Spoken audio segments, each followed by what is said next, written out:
کیا توبہ سے کبیرہ گناہ معاف ہو جاتے ہیں؟ جی، توبہ سے سارے کبیرہ گناہ معاف ہو جاتے ہیں۔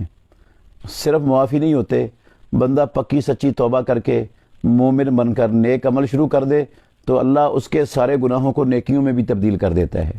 قرآن مجید میں اللہ نے فرمایا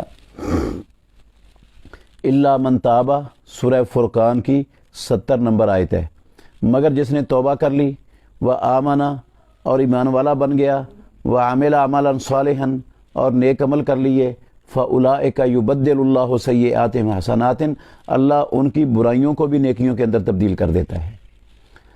تو یہ قل یا عبادی الذین اسرفوا علی انفسہم لا تقنطوا من رحمت اللہ ان اللہ یغفر الذنوب جمیعا، اللہ سارے کے سارے گناہ معاف کر دیتا ہے۔ تو یہ کبیرے بھی آ گئے ہیں، اس میں سارے معاف ہو جاتے ہیں، صرف حقوق العباد وہ نہیں معاف ہوتے، وہ ایک ہی شکل میں معاف ہوتے ہیں کہ بندہ یا تو ادا کر دے جس کا حق تلف ہوا ہے، یا وہ جس کا حق تلف ہوا ہے وہ معاف کر دے اپنے دل کی خوشی سے۔ اگر یہ ادا بھی نہیں کرتا اور وہ معاف بھی نہیں کرتا تو پھر قیامت والے دن یہ حقوق دینے پڑیں گے، یہ توبہ سے بھی معاف نہیں ہوتے اور کسی نیکی سے بھی معاف نہیں ہوتے۔